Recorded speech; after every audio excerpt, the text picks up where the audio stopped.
Super prime at 9ಗೆ ಸ್ವಾಗತ. ನಾನು ಹರಿಪ್ರಸಾದ್. ಇವತ್ತಿನ ಇಡೀ ದಿವಸದ ಪ್ರಮುಖ ಸುದ್ದಿಗಳನ್ನ ಸೂಪರ್ ಪ್ರೈಮ್ನಲ್ಲಿ ನಿಮಗೆ ಒಂದೊಂದಾಗಿ ಹೇಳ್ತಾ ಹೋಗ್ತೀವಿ. ಯಾವೆಲ್ಲ ಸುದ್ದಿಗಳಿದಾವೆ ಅನ್ನೋದನ್ನ ಮೊದಲಿಗೆ ನೋಡೋಣ. ವಯನಾಡಿನಲ್ಲಿ ಅವೈಜ್ಞಾನಿಕ ಸುರಂಗ ಆಘಾತವನ್ನು ತಂದಿಟ್ಟಿದೆ. ಗುಡ್ಡದಡಿಯಲ್ಲಿ ಸಿಲುಕಿದವರಿಗಾಗಿ ಶೋಧ ಕಾರ್ಯ ಇನ್ನೂ ಕೂಡ ಮುಂದುವರೆದಿದ್ದು, ಕೇರಳದ ಮುಖ್ಯಮಂತ್ರಿ ವಿ.ಡಿ. ಸತೀಶನ್ ಪರಿಶೀಲನೆ ನಡೆಸಿದ್ದಾರೆ. ಇನ್ನು ಉತ್ತರ ಭಾರತದಲ್ಲಿ ಮಳೆರಾಯನ ಅಬ್ಬರ ಮುಂದುವರೆದಿದೆ. ಮಹಾರಾಷ್ಟ್ರದಲ್ಲಿ ದಾಖಲೆ ಮಳೆಗೆ ಜನ ಬೆಚ್ಚಿ ಬಿದ್ದಿದ್ದಾರೆ. ಗುಜರಾತ್ನ ಸೂರತ್ನಲ್ಲಿ ಜಲಪ್ರಳಯದ ಪರಿಸ್ಥಿತಿ ನಿರ್ಮಾಣವಾಗಿದೆ. ಹಾಗೆಯೇ ರಾಜ್ಯದ ಕರಾವಳಿ ಹಾಗೂ ಮಲೆನಾಡಲ್ಲಿ ಧಾರಾಕಾರ ಮಳೆಯಾಗ್ತಾ ಇದೆ. ಕಾವೇರಿ ಜಲಾನಯನ ವ್ಯಾಪ್ತಿಯಲ್ಲಿ ಮಳೆ ಅಬ್ಬರ ಶುರುವಾಗಿದೆ. ಕಿತ್ತೂರು ಕರ್ನಾಟಕದಲ್ಲಿ ಪ್ರವಾಹ ಮುನ್ಸೂಚನೆಯನ್ನು ಕೊಟ್ಟಿದೆ. ಇನ್ನು SIRಗೆ GBA ಹೊಸ ಗೈಡ್ಲೈನ್ಸ್ ಅನ್ನು ತಂದಿದೆ. ಸಾಮೂಹಿಕ ಮತಪಟ್ಟಿ ಪರೀಕ್ಷೆಗೆ ಬ್ರೇಕ್ ಹಾಕಲಾಗಿದೆ. ರಾಜಕೀಯ ನಾಯಕರ ವಾಕ್ಸಮರವೂ ಕೂಡ ಮುಂದುವರೆದಿದೆ. ಹಾಗೆಯೇ ಮಧ್ಯಪ್ರಾಚ್ಯದಲ್ಲಿ ಮತ್ತೆ ಯುದ್ಧ ಶುರುವಾಗಿದೆ. ಇರಾನ್ ಅಮೆರಿಕ ನಡುವೆ ದಾಳಿ ಪ್ರತಿದಾಳಿ ಆರಂಭವಾಗಿದೆ. ಯುದ್ಧದಿಂದ ಜಾಗತಿಕ ಮಾರುಕಟ್ಟೆ ಕೂಡ ತತ್ತರಿಸ್ತಾ ಇದೆ. ಈ ಎಲ್ಲ ಸುದ್ದಿಗಳನ್ನು ವಿವರವಾಗಿ ನೋಡ್ತಾ ಹೋಗೋಣ. ದೇವರ ನಾಡು ಕೇರಳದ ಜನರಿಗೆ ಅದೇನು ಶಾಪನೋ ಏನೋ ಗೊತ್ತಿಲ್ಲ, ಆದರೆ ಪದೇ ಪದೇ ಅಲ್ಲಿ ದುರಂತಗಳು ಪ್ರತಿ ಮಳೆಗಾಲದಲ್ಲೂ ಕೂಡ ಒಂದಲ್ಲ ಒಂದು ರೀತಿಯಂಥ ದುರಂತ ಅಲ್ಲಿ ಸಂಭವಿಸ್ತಾನೆ ಇದೆ. 2018ರ ಕರಾಳ ಪ್ರವಾಹ, 2024ರ ಗುಡ್ಡ ಕುಸಿತ, ಇದೀಗ ಮತ್ತೆ ಸುರಂಗ ಕಾಮಗಾರಿಯ ಸಂದರ್ಭದಲ್ಲಿ ಆಗಿರುವಂತಹ ಗುಡ್ಡ ಕುಸಿತದ ಸರದಿ. ನಿನ್ನೆ ನಡೆದಂತಹ ದುರಂತದ ಸ್ಥಳದಲ್ಲಿ ಮಣ್ಣು ತೆರವು ಕಾರ್ಯವನ್ನು ಸಮರೋಪಾದಿಯಲ್ಲಿ ನಡೆಸಲಾಗ್ತಾ ಇದೆ. ಮಳೆಗಾಲ ಬಂತು ಅಂದರೆ ಇಡೀ ಕೇರಳದ ಜನ ಪ್ರಾಣವನ್ನು ಕೈಯಲ್ಲಿ ಹಿಡಿದು ಬದುಕಬೇಕಾದಂತಹ ಪರಿಸ್ಥಿತಿ ನಿರ್ಮಾಣವಾಗಿದೆ. ಪದೇ ಪದೇ ಕೇರಳದ ವಯನಾಡಿನಲ್ಲಿ ಗುಡ್ಡ ಕುಸಿತ ಆಗ್ತಾ ಇರುವಂಥದ್ದು.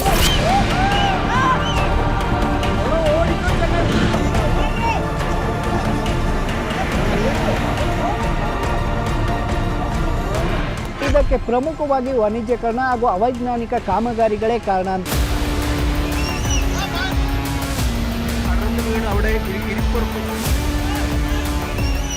ಇದೇ ನದಿಯ ಮೇಲ್ಭಾಗದಲ್ಲಿ ಟನಲ್ ಅನ್ನು ನಿರ್ಮಾಣ ಮಾಡಲಿಕ್ಕೆ ಇಲ್ಲಿನ ಏನು ಆಡಳಿತ ಮುಂದಾಗಿತ್ತು. ದೇವರ ನಾಡಲ್ಲೀಗ ದೇವರೇ ಕಣ್ಮರೆಯಾದಂತೆ ಕಾಣ್ತಿದೆ. ಯಾಕಂದ್ರೆ ಅಭಿವೃದ್ಧಿ ಹೆಸರಲ್ಲಿ ಮಾಡಿದ ಹುಚ್ಚಾಟಕ್ಕೆ ಅಮಾಯಕರು ತರೆಗೆಲೆಗಳಂತೆ ಉದುರಿ ಹೋಗಿದ್ದಾರೆ. ಮುಂಜಾನೆ ಅಪ್ಪಳಿಸಿದ ಜವರಾಯ ಸಿಕ್ಕಿದ್ದನ್ನೆಲ್ಲ ಮಸಣ ಮಾಡಿದ್ದಾನೆ. ಇಲ್ಲೊಂದು ಊರಿತ್ತು, ಇಲ್ಲೊಂದಿಷ್ಟು ಮಂದಿ ಬದುಕು ಕಟ್ಟಿಕೊಂಡಿದ್ರು ಅನ್ನೋದಕ್ಕೆ ಸಣ್ಣದೊಂದು ಸುಳಿವು ಸಿಕ್ತಿಲ್ಲ. ಏರಿಯಾಗಿ ಏರಿಯವೇ ಬಾಯ್ ತೆರೆದು ನಿಂತಿದೆ. ಮೈಕೊಡವಿ ನಿಂತ ಪ್ರಕೃತಿ ಮಾತೆ ಒಂದೇ ಒಂದು ಕ್ಷಣದಲ್ಲಿ ಎಲ್ಲವನ್ನು ಅಲ್ಲೋಲ ಕಲ್ಲೋಲ ಮಾಡಿದ್ದಾಳೆ. ಹೀಗಾಗಿ ಇಲ್ಲಿ ಉಳಿದಿರುವುದು ಬರೀ ಅವಶೇಷ, ಹೇಳ ಹೆಸರಿಲ್ಲದಂತಾಗಿರೋ ಜಾಗ. ಪ್ರಕೃತಿಯ ಸೌಂದರ್ಯವನ್ನ ಹೊದ್ದು ಮಲಗಿದ್ದ ಜಾಗವೀಗ ಅಕ್ಷರಶಃ ಸ್ಮಶಾನದಂತಾಗಿದೆ. ಕೊಚ್ಚಿ ಹೋದವರ ಸುಳಿವು ಸಿಕ್ತಿಲ್ಲ. ಕಣ್ಮರೆಯಾದವರ ಬಗ್ಗೆ ಸಣ್ಣ ಕುರುಹುಗಳು ಕಾಣ್ತಿಲ್ಲ. ನರಕ ಸದೃಶ್ಯವಾದ ಊರಲ್ಲೀಗ ಬರೀ ಕಣ್ಣೀರ ಕೂಗು ಕೇಳ್ತಿದೆ.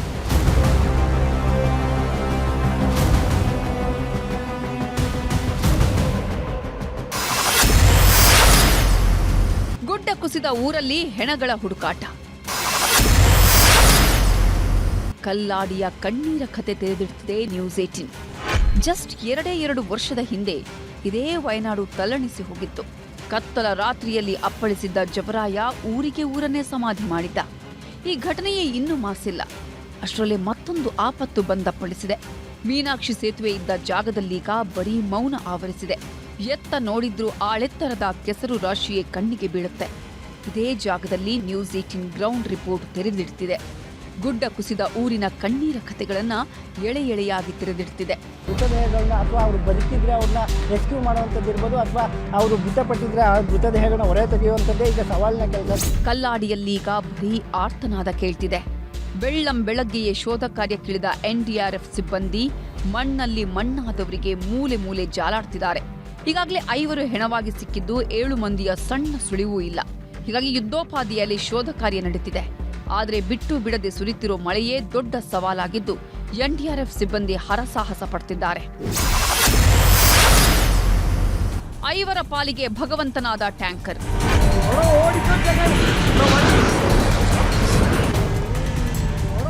ಇದೊಂದು ದೃಶ್ಯ ಇಡೀ ಘಟನೆಯ ಕಂಪ್ಲೀಟ್ ಕಹಾನಿ ಬಿಚ್ಚಿಟ್ಟಿದೆ. ಗುಡ್ಡ ಕುಸಿತದ ಸುಳಿವು ಸಿಕ್ತಿದ್ದಂತೆ ಎದ್ನೋ ಬಿದ್ನೋ ಅಂತ ಎಲ್ಲರೂ ಓಡಿ ಬಂದಿದ್ರು. ಜೀವ ಉಳಿಸಿಕೊಳ್ಳೋ ಭರದಲ್ಲಿ ಉಸಿರು ಬಿಗಿ ಹಿಡಿದು ಓಡಿದ್ರು. ಆದರೆ ವಿಧಿಯ ಸಂಚಿನ ಮುಂದೆ ಸತ್ತವರ ಲೆಕ್ಕವೇ ಸಿಕ್ತಿಲ್ಲ. ಆದರೆ ಇದೊಂದು ದೃಶ್ಯ ಮಾತ್ರ ಎಲ್ಲರ ಹುಬ್ಬೇರಿಸ್ತಿದೆ. ಇದೊಂದು ಟ್ಯಾಂಕರ್ ಇಲ್ಲದೆ ಹೋಗಿದ್ರೆ ಇನ್ನೈವರು ಜೀವಂತ ಸಮಾಧಿಯಾಗ್ತಿದ್ರು. ಯಮರೂಪದಲ್ಲಿ ಅಪ್ಪಳಿಸಿ ಬಂದಿದ್ದ ಮಣ್ಣಿನ ರಾಶಿಗೆ ಇದೇ ಟ್ಯಾಂಕರ್ ಅಡ್ಡಿಯಾಗಿತ್ತು. ಇದೀಗ ಇದೇ ಜಾಗದಲ್ಲೇ ನ್ಯೂಸ್ 18 ವರದಿಗಾರ ಆನಂದ್ ಪ್ರತ್ಯಕ್ಷ ವರದಿ ಕೊಟ್ಟಿದ್ದಾರೆ.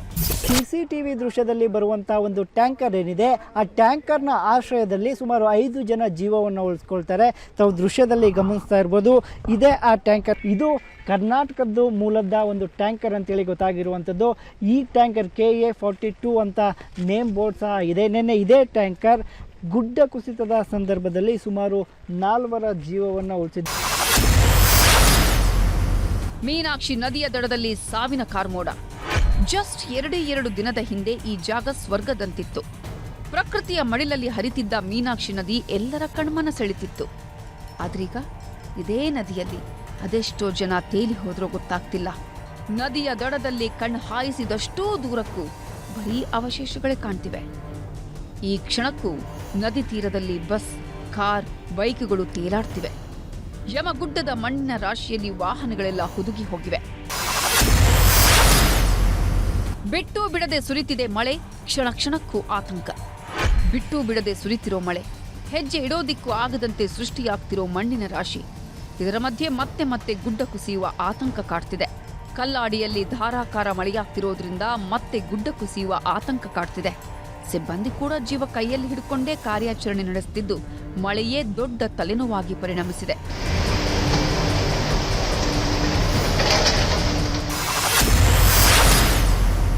ಸೈಟ್ ಇಂಜಿನಿಯರ್ ಕಾರ್ಮಿಕರ ಸುಳಿವೇ ಇಲ್ಲ. ಗುಡ್ಡದ ಬುಡದಲ್ಲೇ ಸುರಂಗ ಕಾಮಗಾರಿ ನಡೀತಿದ್ರಿಂದ 10 ಕಾರ್ಮಿಕರು ಕೆಲಸ ಮಾಡ್ತಿದ್ರು. ಸೈಟ್ ಇಂಜಿನಿಯರ್ಗಳ ಜೊತೆಗೆ ಕಾರ್ಮಿಕರು ಕೂಡ ಕೆಲಸ ಮಾಡ್ತಿದ್ರು. ಅದರಲ್ಲಿ ಬಹುತೇಕರ ಸುಳಿವೇ ಇಲ್ಲ. ಹೀಗಾಗಿ ಬದುಕಿರೋ ಸಾಧ್ಯತೆಯೇ ತುಂಬಾ ಕಡಿಮೆ. ಸುರಂಗ ಮಾರ್ಗಕ್ಕೆ ಕಟ್ಟಲಾಗಿದ್ದ ಬೃಹತ್ ಕಾಂಕ್ರೀಟ್ ತಡೆಗೋಡೆ ನಾಶವಾಗಿದ್ದು, JCBಗಳೆಲ್ಲ ದಿಕ್ಕಾಪಾಲಾಗಿ ಹೋಗಿವೆ. ಈಗಾಗಲೇ 20 ಅಡಿಗೂ ಹೆಚ್ಚು ಆಳದ ಮಣ್ಣನ್ನ ಕ್ಲಿಯರ್ ಮಾಡಿದ್ದಾರೆ. ಆದರೂ ಕೂಡ ನಾಪತ್ತೆಯಾದವರ ಸುಳಿವು ಸಿಕ್ತಿಲ್ಲ.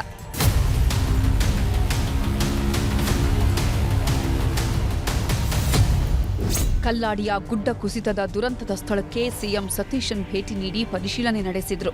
ಮಳೆಯ ನಡುವೆಯೇ ಘಟನೆ ಬಗ್ಗೆ ಅಧಿಕಾರಿಗಳಿಂದ ಮಾಹಿತಿ ಪಡೆದುಕೊಂಡ್ರು. ಕೆಲ್ಲಾಡಿಯಲ್ಲಿ 170ಕ್ಕೂ ಹೆಚ್ಚು ಸಿಬ್ಬಂದಿ ಶೋಧ ಕಾರ್ಯ ನಡೆಸುತ್ತಿದ್ದಾರೆ. ಆದರೆ ಈವರೆಗೂ ನಾಪತ್ತೆಯಾದವರ ಸುಳಿವು ಸಿಕ್ಕಿಲ್ಲ. ಇದರ ಮಧ್ಯೆ ಗುತ್ತಿಗೆದಾರ ಗಂಡಾಂತರವೊಂದು ಬಿಚ್ಚಿಕೊಂಡಿದೆ. ಇದೇ ಗುಡ್ಡದಲ್ಲಿ ಸುರಂಗ ಮಾರ್ಗ ಮಾಡ್ತಿದ್ರು. ಕಾಮಗಾರಿ ವೇಳೆ ತೆಗೆದಿದ್ದ ಮಣ್ಣನ್ನ ಅಲ್ಲೇ ಇಟ್ಟಿದ್ರು. ಇದು ಜಿಲ್ಲಾಡಳಿತದ ಗಮನಕ್ಕೆ ಬರ್ತಿದ್ದಂತೆ ಕಾಮಗಾರಿ ನಡೆಸ್ತಾ ಇದ್ದ KRCL ಹಾಗೂ ದಿಲೀಪ್ ಬಿಲ್ಡ್ ಕಾನ್ ಸಂಸ್ಥೆಗೆ ಪತ್ರವನ್ನು ಬರೆದಿದ್ರು. ಆದಷ್ಟು ಬೇಗ ಮಣ್ಣನ್ನ ಕ್ಲಿಯರ್ ಮಾಡುವಂತೆ ಸೂಚನೆ ಕೊಟ್ಟಿದ್ರು. ಆದರೆ ಜಿಲ್ಲಾಧಿಕಾರಿ ಮಾತನ್ನ ಕಿವಿ ಮೇಲೆ ಹಾಕೊಂಡಿರಲಿಲ್ಲ. ಇದೇ ಈಗ ಆಪತ್ತಿಗೆ ಕಾರಣವಾಗ್ತಿರೋದು. ಗುಡ್ಡ ಕುಸಿತದ ಜೊತೆಗೆ ಭಾರೀ ಪ್ರಮಾಣದ ಮಣ್ಣು ಅಪ್ಪಳಿಸಿದೆ. 27 ಜೂನಿಂದ ವರ್ಕ್ ಸ್ಟಾಪ್ ಮಾಡಕ್ಕೆ ಹೇಳಿದ್ವಿ. ಹಾಗಾಗಿ ವರ್ಕ್ ನಡೀತಾ ಇರಲಿಲ್ಲ. ಓನ್ಲಿ ಸರ್ವೆಲೆನ್ಸ್ಗೆ ಅವಶ್ಯ ಆಗಿರುವಂಥ ಜನ ಮಾತ್ರ ಅಲ್ಲಿದ್ದರು. ಸೊ ಹಾಗಾಗಿ ನಮಗೆ ಮೇಜರ್ ಕ್ಯಾಶುಯಾಲಿಟೀಸ್ ಇಲ್ಲ.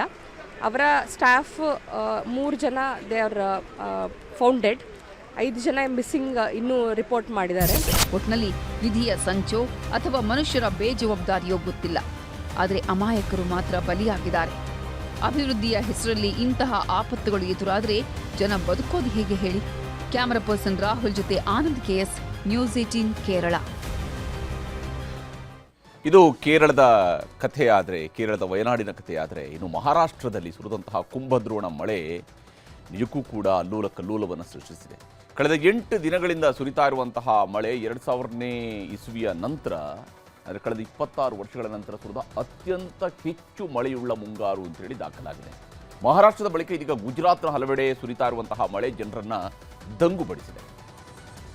ಮುಂಬೈ ಸೇರಿದಂತೆ ಮಹಾರಾಷ್ಟ್ರದಾದ್ಯಂತ ಸುರಿತಾ ಇರುವಂತಹ ರಣಚಂಡಿ ಮಳೆ ಇನ್ನೂ ಕಡಿಮೆಯಾಗಿಲ್ಲ. ಮುಂಬೈ ಮತ್ತು ಸುತ್ತಲಿನ ಪ್ರದೇಶಗಳಲ್ಲಿ ಸುರಿದಂತಹ ಭಾರೀ ಮಳೆಯಿಂದಾಗಿ ಹಲವೆಡೆ ರೈಲು ಹಳಿಗಳು ಜಲಾವೃತಗೊಂಡಿವೆ.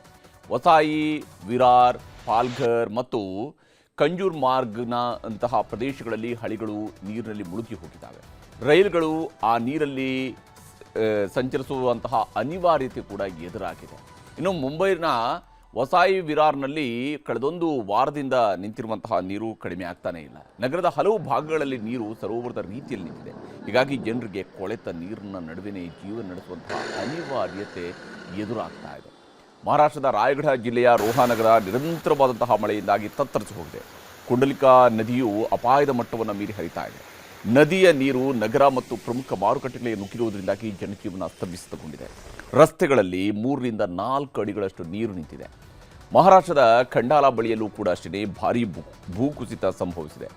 ಲೋನಾವಾಲಾದ ರಸ್ಟಿಕ್ ಐಲ್ಯಾಂಡ್ನಲ್ಲಿ ಈ ಭೂಕುಸಿತ ಸಂಭವಿಸಿದೆ. ಈ ವೇಳೆ ಹೋಟೆಲ್ ಒಂದು ಸಂಪೂರ್ಣ ಧರಾಶಾಹಿಯಾಗಿದ್ದು ಭದ್ರತಾ ಸಿಬ್ಬಂದಿಯೊಬ್ಬರು ಮೃತಪಟ್ಟಿದ್ದಾರೆ. ಇದೇ ಸಂದರ್ಭದಲ್ಲಿ ಇನ್ನೂ ಹಲವರು ಅವಶೇಷಗಳ ಅಡಿಯಲ್ಲಿ ಸಿಲುಕಿರುವಂತಹ ಶಂಕೆಯೂ ಕೂಡ ವ್ಯಕ್ತವಾಗ್ತಾ ಇದೆ. ಮಹಾರಾಷ್ಟ್ರದ ಮಳೆ ದೊಡ್ಡ ದಾಖಲೆಯನ್ನು ಕೂಡ ಸೃಷ್ಟಿಸಿದೆ.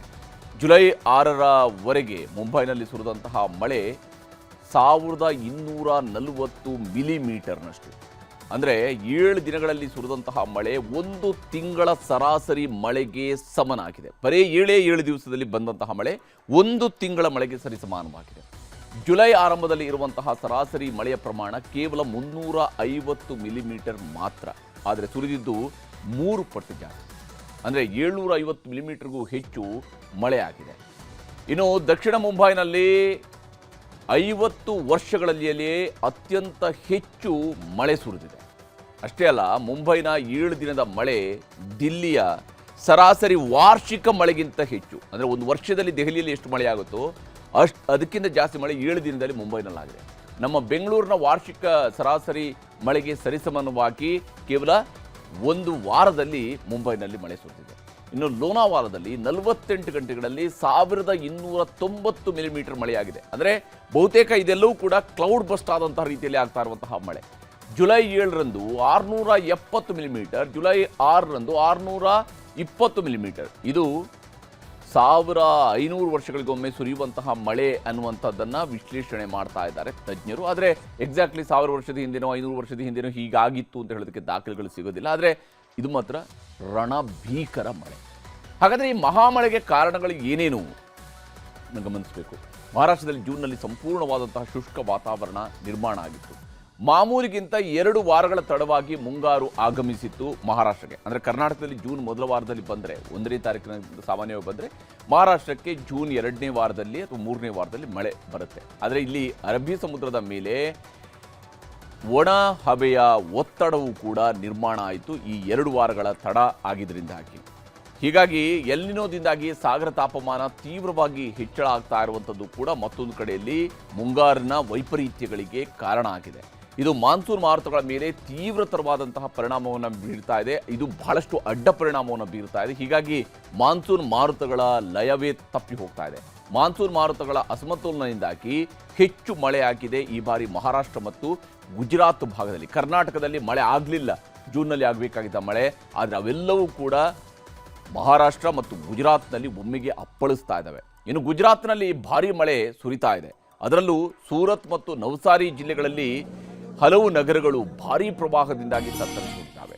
ಸೂರತ್ನ ಕತರ್ಗಮ್ ಪ್ರದೇಶದ ಮಳೆಯಿಂದಾಗಿ ಸಂಪೂರ್ಣವಾಗಿ ಜಲಾವೃತಗೊಂಡಿದೆ. ಕಾರುಗಳು, ಬೈಕ್ಗಳು ನೀರಿನಲ್ಲಿ ಮುಳುಗಿ ಹೋಗಿದ್ದಾವೆ. ಹಲವಾರು ವಸತಿ ಸಮುಚ್ಚಯಗಳು ನೀರಿನಲ್ಲಿ ಮುಳುಗಿದ್ದಾವೆ. ಮನೆಗಳು ಮತ್ತು ರಸ್ತೆಗಳಿಗೆ ನೀರು ನುಗ್ಗಿರೋದ್ರಿಂದಾಗಿ ಸ್ಥಳೀಯರ ದೈನಂದಿನ ಜೀವನ ಸಂಪೂರ್ಣ ಅಸ್ತವ್ಯಸ್ತಗೊಂಡಿದೆ. ಇನ್ನು ರಾಜ್ಯದಲ್ಲೂ ಕೂಡ ಅಷ್ಟೇ ಸಕಾಲಕ್ಕೆ ಸರಿಯಾಗಿ ಮುಂಗಾರು ಆಗಮನ ಆಗದೇನೆ ರೈತರು ಬಹಳ ಆತಂಕಕ್ಕೀಡಾಗಿದ್ರು. ಬೆಳೆದ ಬೆಳೆಗಳನ್ನು ಕೂಡ ನಾಶಪಡಿಸೋದಕ್ಕೆ ಹೊರಟಿದ್ರು. ಆದರೆ ಜುಲೈ ಆರಂಭ ಆಗ್ತಾ ಇದ್ದಂತೆ ಮಳೆಯ ಆರ್ಭಟ ಈಗ ಜೋರಾಗ್ತಾ ಇದೆ. ಅದರಲ್ಲೂ ನಮ್ಮ ಪಶ್ಚಿಮ ಘಟ್ಟಗಳ ಸಾಲಿನಲ್ಲಿ ಮಳೆ ಎಡೆಬಿಡದೆ ಸುರಿತಾ ಇರುವಂಥದ್ದು ರೈತರಿಗೂ ಒಂದಿಷ್ಟು ಸಮಾಧಾನ ತಂದಿದೆ. ಯಾಕಂದರೆ ನಮ್ಮ ನದಿಗಳು, ಜಲಾಶಯಗಳಿಗೆ ಅಪಾರ ಪ್ರಮಾಣದಲ್ಲಿ ನೀರು ಹರಿದು ಬರ್ತಾ ಇದೆ.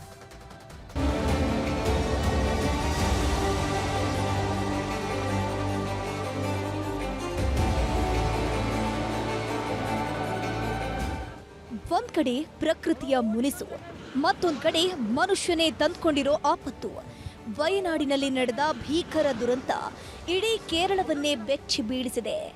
ವಯನಾಡಲ್ಲಿ ಸುರಂಗ ನೆಲಕಚ್ಚಿದ್ರೆ ಮಂಗಳೂರಿನಲ್ಲಿ ತಡೆಗೋಡೆಯ ಕಂಟಕ ಎದುರಾಗಿದೆ. ದುರಂತ ಅಂದ್ರೆ ವಯನಾಡಲ್ಲಿ ಎಡವಟ್ಟು ಮಾಡಿದ್ದ DBL ಕಂಪನಿಗೆ ಮಂಗಳೂರಿನಲ್ಲೂ ಕೂಡ ಅವೈಜ್ಞಾನಿಕ ಕಾಮಗಾರಿಯನ್ನ ಮಾಡಿದೆ. ಇದೇ ಈಗ ಮಂಗಳೂರು ಜನರನ್ನ ಜೀವ ಕೈಯಲ್ಲಿ ಹಿಡ್ಕೊಂಡು ಓಡಾಡುವಂತೆ ಮಾಡಿದೆ. ಕಾಮಗಾರಿ ಎಡವಟ್ಟು, ಗುಡ್ಡದ ಮೇಲಿದ್ದವರಿಗೆ ಆಪತ್ತು. ಮಳೆ ಬಿದ್ದಂತೆಲ್ಲ ಮಣ್ಣು ಕುಸಿತಾ ಇದೆ. ಯಾವ ಕ್ಷಣದಲ್ಲಿ ಏನಾಗುತ್ತೋ ಅನ್ನೋ ಆತಂಕ ಕಾಡ್ತಿದೆ. ಹೆದ್ದಾರಿಯಲ್ಲಿ ಹೋಗೋರು ಕೂಡ ಜೀವ ಕೈಯಲ್ಲಿ ಹಿಡ್ಕೊಂಡು ಸಂಚರಿಸುತ್ತಿದ್ದಾರೆ.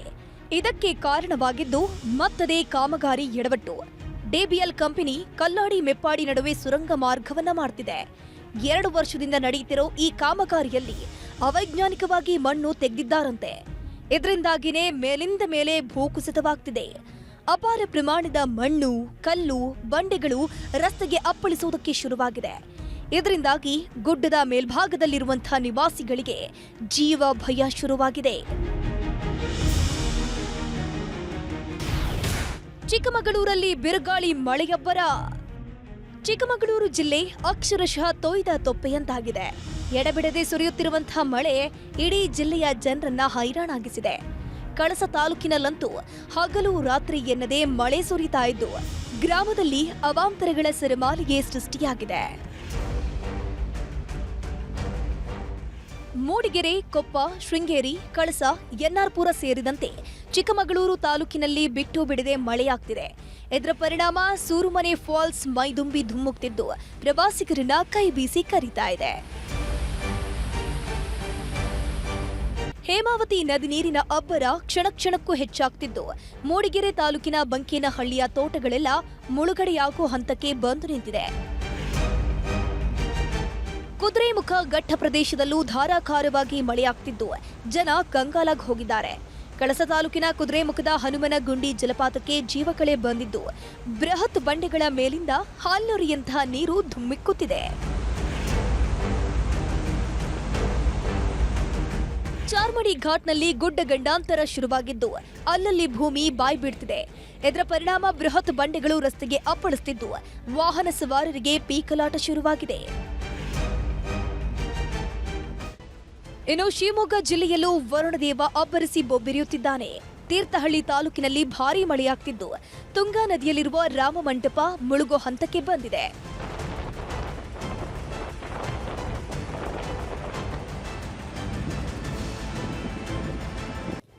ಕೊಡಗಿನಲ್ಲೂ ಮಹಾಮಳೆ ಸುರಿತಾ ಇದೆ. 3-4 ದಿನಗಳಿಂದ ನಿರಂತರವಾಗಿ ಮಳೆಯಾಗ್ತಿದ್ದು ಜೀವನದಿ ಕಾವೇರಿ ಮೈತುಂಬಿ ಹರಿಯುತ್ತಿದ್ದಾಳೆ. ತ್ರಿವೇಣಿ ಸಂಗಮದಲ್ಲಿ ಕ್ಷಣಕ್ಕೂ ನೀರಿನ ಮಟ್ಟ ಜಾಸ್ತಿಯಾಗ್ತಿದೆ.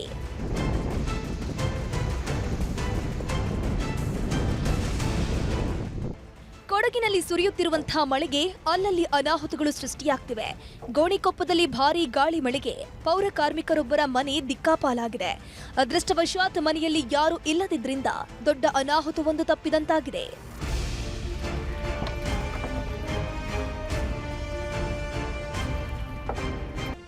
ಶಿವಮೊಗ್ಗ, ಚಿಕ್ಕಮಗಳೂರು ಭಾಗದಲ್ಲಿ ಭಾರೀ ಮಳೆಯಾಗ್ತಿರೋದ್ರಿಂದ ತುಂಗಭದ್ರಾ ನದಿ ಮೈದುಂಬಿ ಹರಿಯುತ್ತಿದೆ.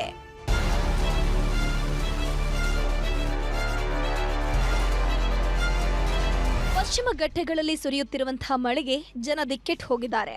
ಹಳ್ಳ ಕೊಳ್ಳಗಳೆಲ್ಲವೂ ಹುಚ್ಚೆದ್ದು ಹರಿತಾ ಇದ್ದು ಜಲಪಾತಗಳಿಗೆ ಜೀವಕಳೆ ಬಂದಿದೆ. ಮಹಾರಾಷ್ಟ್ರದ ಮಳೆಯಿಂದಾಗಿ ಬೆಳಗಾವಿ ಜಿಲ್ಲೆಯ 9 ಜಲಪಾತಗಳು ಧುಮ್ಮಿಕ್ಕುವುದಕ್ಕೆ ಶುರುವಾಗಿದೆ.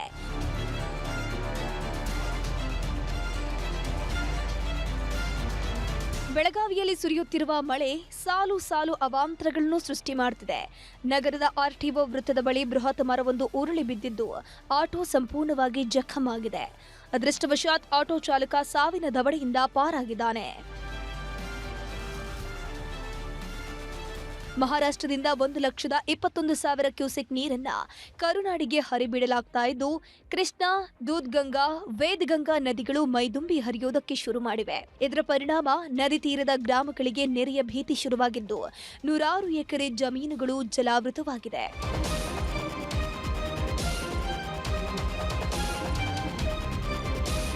ಮಹಾರಾಷ್ಟ್ರ ಮಳೆ ವಿಜಯಪುರ ಜಿಲ್ಲೆ ಜನರ ಮುಖದಲ್ಲಿ ಮಂದಹಾಸವನ್ನ ಮೂಡಿಸಿದೆ. ಸೋಮವಾರದವರೆಗೂ ಆಲಮಟ್ಟಿ ಜಲಾಶಯದಲ್ಲಿ 20 ಟಿಎಂಸಿ ನೀರು ಮಾತ್ರ ಬಾಕಿ ಉಳಿದಿತ್ತು. ಆದರೆ ಈಗ ಮಹಾರಾಷ್ಟ್ರದ ಮಳೆಯಿಂದಾಗಿ 2ನೇ ದಿನದಲ್ಲಿ ಹೆಚ್ಚುವರಿ 13 ಟಿಎಂಸಿ ನೀರು ಸಂಗ್ರಹವಾಗಿದೆ.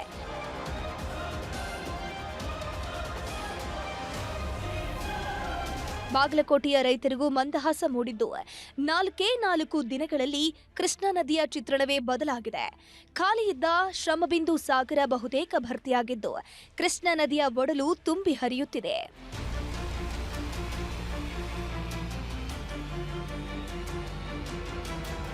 ಮಹಾರಾಷ್ಟ್ರದ ಮಳೆಯಿಂದಾಗಿ ರಾಜಾಪುರ ಬ್ಯಾರೇಜ್ನಿಂದ ಭಾರೀ ಪ್ರಮಾಣದ ನೀರನ್ನ ಹರಿಬಿಡಲಾಗ್ತಿದೆ. ಕೃಷ್ಣಾ ನದಿಗೆ 98,000 ಕ್ಯೂಸೆಕ್ ನೀರನ್ನ ರಿಲೀಸ್ ಮಾಡಿರೋದ್ರಿಂದ ಹಿಪ್ಪರಿಗೆ ಬ್ಯಾರೇಜ್ನಲ್ಲಿ ಅಪಾರ ಪ್ರಮಾಣದ ನೀರು ಸಂಗ್ರಹವಾಗಿದೆ.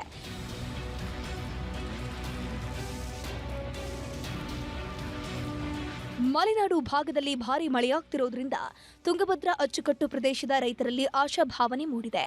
ತುಂಗಭದ್ರಾ ಜಲಾಶಯಕ್ಕೆ 2 ದಿನದಲ್ಲಿ ಭಾರೀ ಪ್ರಮಾಣದ ಒಳಹರಿವು ಶುರುವಾಗಿದ್ದು, ಒಂದೇ ದಿನದಲ್ಲಿ 2 ಟಿಎಂಸಿ ನೀರು ಸಂಗ್ರಹವಾಗಿದೆ.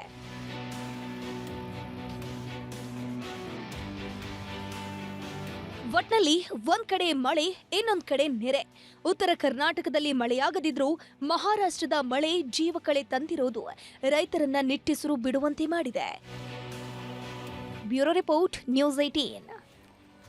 ಇದು ಮಳೆಯ ಕಥೆ. ಆದರೆ ಇನ್ನು ರಾಜ್ಯದಲ್ಲಿ ಕಳೆದ 9 ದಿನಗಳಿಂದ ನಡೀತಾ ಇರುವಂಥದ್ದು SIR. ಈ SIR ಪ್ರಕ್ರಿಯೆಗೆ ನಿತ್ಯ ಒಂದಲ್ಲ ಒಂದು ಸಂಘರ್ಷಗಳು ನಡೀತಾನೇ ಇದ್ವು.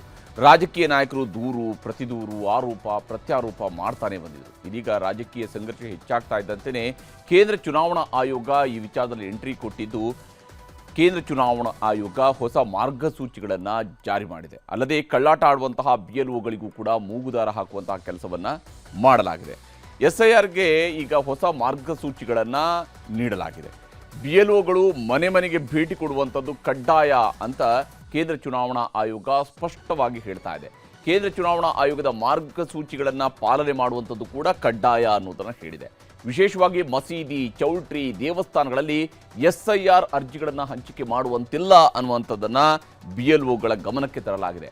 ಒಂದು ವೇಳೆ ಮತದಾರರು ಸ್ಥಳಾಂತರಗೊಂಡಿದ್ರೆ ಅವರಿಗೆ ಫಾರಂ 6 ಅನ್ನು ವಿತರಣೆ ಮಾಡಬೇಕಾಗುತ್ತೆ. ಫಾರಂ 6 ಮೂಲಕ ಮತದಾರರ ಪಟ್ಟಿಯಲ್ಲಿ ಮರು ಸೇರ್ಪಡೆಗೆ ಅವಕಾಶವನ್ನು ಕಲ್ಪಿಸಲಾಗಿದೆ. ಹಾಗೆಯೇ ಅರ್ಜಿ ಪಡೆಯೋದಕ್ಕೆ ಯಾರೂ ಇಲ್ಲದೇ ಇದ್ದರೆ ಅಂತಹ ಮನೆಗಳಲ್ಲಿ ವಿಡಿಯೋ ಮಾಡಬೇಕು, ವಿಡಿಯೋ ಮಹಜರನ್ನು ಮಾಡಿಕೊಳ್ಳೇಬೇಕು. ಮತ್ತು ಈ ಸಂಬಂಧವಾಗಿ BLAಗಳ ಜೊತೆಗೆ ಸಭೆ ಮಾಡಿ ಅದರದ್ದೊಂದು ನಡವಳಿಯನ್ನು ಸಿದ್ಧಪಡಿಸಿ ಅದನ್ನು ಸಲ್ಲಿಕೆ ಮಾಡುವಂಥದ್ದು ಕಡ್ಡಾಯ ಮಾಡಲಾಗಿದೆ. ಅಂದರೆ ಅಲ್ಲಿ ವಿಡಿಯೋ ಫೋಟೋಗಳನ್ನು ಆ್ಯಪ್ಗೆ, ಚುನಾವಣಾ ಆಯೋಗದ ಆ್ಯಪ್ ಏನಿದೆ ಅದರಲ್ಲಿ ಅಪ್ಲೋಡ್ ಮಾಡುವಂಥದ್ದು ಕಡ್ಡಾಯ ಅಂತ ಹೇಳಿ ಕೇಂದ್ರ ಚುನಾವಣಾ ಆಯೋಗ ಹೇಳಿದೆ. ಇನ್ನು ಮತದಾರರ ಹೆಸರನ್ನು ಒಂದು ವೇಳೆ ಡಿಲೀಟ್ ಮಾಡೋದಿದ್ರೆ ಅದಕ್ಕೆ ಮುಂಚಿತವಾಗಿ ಮಾಹಿತಿಯನ್ನು ಕೊಡಲೇಬೇಕು ಅಂತ ಹೇಳುವಂಥ ಕಟ್ಟಪ್ಪಣೆಯನ್ನು ಹೊರಡಿಸಿದೆ. ವಿಶೇಷವಾಗಿ ರಾಜಕೀಯ ಪಕ್ಷಗಳ ಗಮನಕ್ಕೆ ತರುವಂಥದ್ದು ಇಲ್ಲಿ ಕಡ್ಡಾಯ ಆಗಿದೆ. ಅಂದರೆ ರಾಜಕೀಯ ಪಕ್ಷಗಳ BLOಗಳ ಗಮನಕ್ಕೆ ತಂದೇನೆ ನಂತರ ಹೆಸರುಗಳನ್ನು ಡಿಲೀಟ್ ಮಾಡಬೇಕು ಅನ್ನೋದನ್ನು ಕಡ್ಡಾಯವಾಗಿ ಹೇಳಿದೆ. ಇಲ್ಲಿ ಇದುವರೆಗೆ ಆಗಿರುವಂಥದ್ದೆಷ್ಟು, ಇನ್ನು ಆಗಬೇಕಾಗಿರುವಂಥದ್ದು ಎಷ್ಟು ಅನ್ನೋದನ್ನು ನಾವು ಗಮನಿಸ್ತಾ ಹೋದರೆ ರಾಜ್ಯದಲ್ಲಿ ಒಟ್ಟು ಇರುವಂತಹ ಮತದಾರರ ಸಂಖ್ಯೆ 5,54,32,312 ಮಂದಿ ಈ ರಾಜ್ಯದ ಅಧಿಕೃತ ಮತದಾರರು, ಅಂದರೆ ಮತಪಟ್ಟಿಯಲ್ಲಿರುವಂತಹ ಹೆಸರುಗಳು. ಈವರೆಗೆ ರಾಜ್ಯದಲ್ಲಿ ಅರ್ಜಿಗಳನ್ನು ವಿತರಣೆ ಮಾಡಿರುವಂಥದ್ದು 4,48,16,723 ಮತದಾರರಿಗೆ ಅವರಿಗೆ ಸಂಬಂಧಪಟ್ಟಂಥ SIR ಶೀಟ್ಗಳು ತಲುಪಿದ್ದಾವೆ. ಇನ್ನು ಶೇಕಡಾವಾರು 80.85% ಈಗಾಗಲೇ ಅರ್ಜಿಗಳ ವಿತರಣೆ ಮಾಡಿಯಾಗಿದೆ. 112 ಕ್ಷೇತ್ರಗಳಲ್ಲಿ 112 ವಿಧಾನಸಭಾ ಕ್ಷೇತ್ರಗಳು ಕರ್ನಾಟಕದಲ್ಲಿ, ಅವುಗಳಲ್ಲಿ 90% ಅರ್ಜಿಗಳನ್ನು ಈಗಾಗಲೇ ವಿತರಣೆ ಮಾಡುವಂತಹ ಕೆಲಸವನ್ನು ಮಾಡಲಾಗಿದೆ. ಇನ್ನು 169 ಮತಕ್ಷೇತ್ರಗಳಲ್ಲಿ ರಾಜ್ಯದಲ್ಲಿ ಈಗಾಗಲೇ 80%ಕ್ಕಿಂತ ಹೆಚ್ಚು, ಅಂದರೆ 112 ಮತ್ತು 169 ಇವುಗಳು ಜೊತೆಯಾಗಿ 80%ಕ್ಕಿಂತ ಹೆಚ್ಚು ಅರ್ಜಿಗಳ ವಿತರಣೆ ಆಗಿದೆ. ಈಗಾಗಲೇ 100% ಪೂರ್ಣಗೊಂಡಿರುವಂಥದ್ದು ದೇವದುರ್ಗ, ಕುಮಟಾ ಮತ್ತು ಮಾಯಕೊಂಡ. ಇಲ್ಲಿ ಎಲ್ಲ ಮತದಾರರಿಗೂ ಕೂಡ ಈಗಾಗಲೇ SIRನ ಅರ್ಜಿಗಳು ತಲುಪಿಯಾಗಿದ್ದಾವೆ.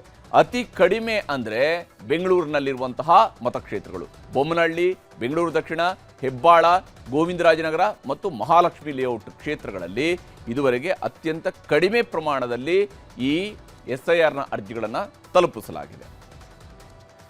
ಇನ್ನು ಇರಾನ್ ಮತ್ತು ಅಮೆರಿಕ ಮಧ್ಯೆ ಜಾರಿಯಾಗಿದ್ದ ಕದನ ವಿರಾಮ ಮುರಿದು ಬಿದ್ದಿದೆ. ಇರಾನ್ನ ಪರಮೋಚ್ಚ ನಾಯಕ ಆಯತುಲ್ಲಾ ಅಲಿ ಖಮೇನಿ ಅಂತ್ಯಕ್ರಿಯೆ ಮುಗಿತಾ ಇದ್ದಂತೆ ಮತ್ತೆ ದಾಳಿ ಪ್ರತಿದಾಳಿಗಳು ಆರಂಭ ಆಗಿದ್ದು ಇಡೀ ಜಗತ್ತಿಗೆ ಮತ್ತೆ ಕಂಟಕ ಎದುರಾಗಿದೆ.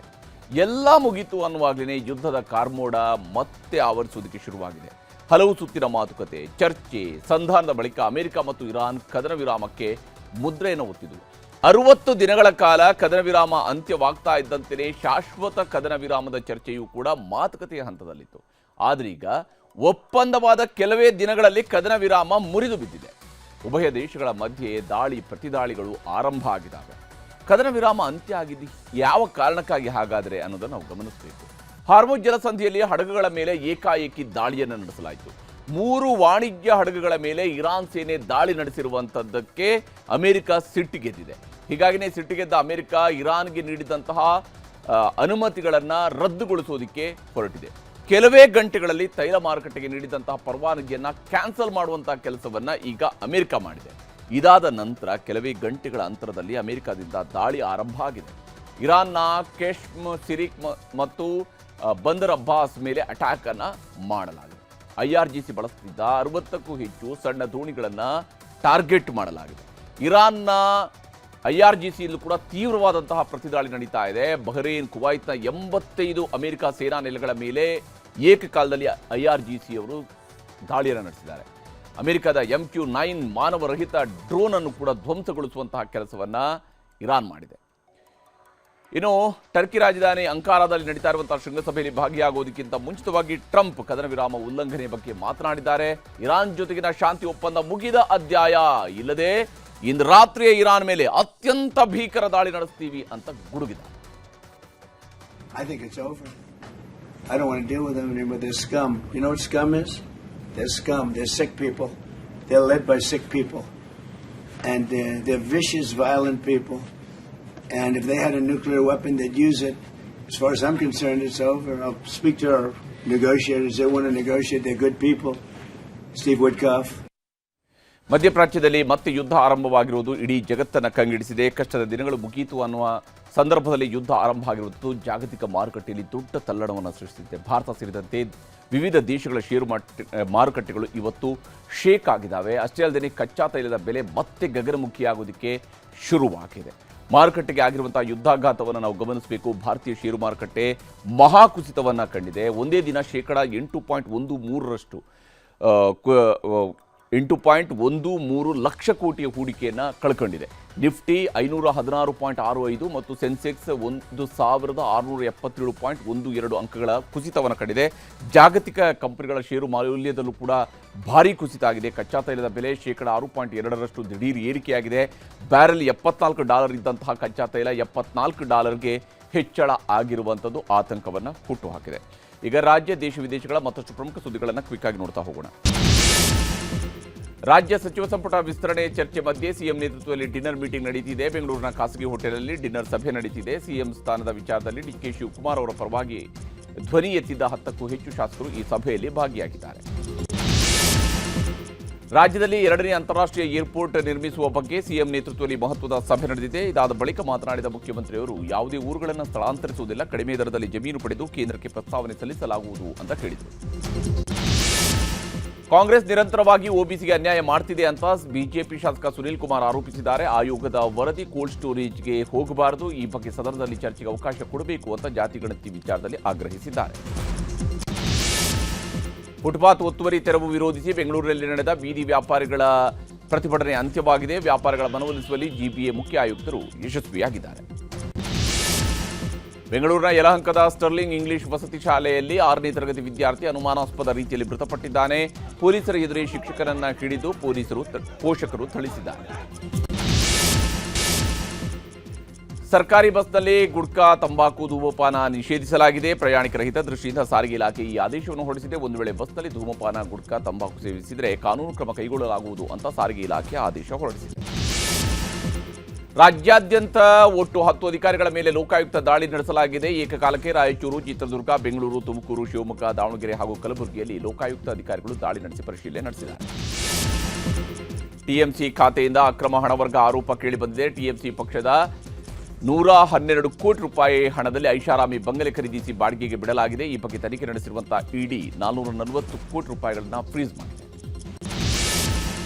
ದೆಹಲಿಯ ರೋಹಿಣಿ ಸೆಕ್ಟರ್ನಲ್ಲಿ ನಿರ್ಮಾಣ ಹಂತದ ಕಟ್ಟಡ ಕುಸಿದಿದೆ. ಅವಶೇಷಗಳಡಿಯಲ್ಲಿ ಹಲವರು ಸಿಲುಕಿರುವ ಶಂಕೆ ವ್ಯಕ್ತವಾಗಿದೆ. ಸ್ಥಳಕ್ಕೆ 4 ಅಗ್ನಿಶಾಮಕ ವಾಹನ ಆಗಮಿಸಿ ರಕ್ಷಣಾ ಕಾರ್ಯ ನಡೆಸುತ್ತಾರೆ. ಮಹಾರಾಷ್ಟ್ರದ ಪಿಂಪ್ರಿ ಚಿಂಚ್ವಾಡ್ನ ಮೋಶಿ ಪ್ರದೇಶದಲ್ಲಿ ಕಟ್ಟಡ ಕುಸಿದಿದೆ. ಸುಮಾರು 15ಕ್ಕೂ ಹೆಚ್ಚು ಜನ ಸಿಲುಕಿದ್ದು ಸ್ಥಳದಲ್ಲಿ NDRF, ಸೇನೆ ಹಾಗೂ ಪೊಲೀಸ್ ಮತ್ತು ಅಗ್ನಿಶಾಮಕ ತಂಡಗಳು ರಕ್ಷಣಾ ಕಾರ್ಯವನ್ನು ನಡೆಸುತ್ತಿವೆ.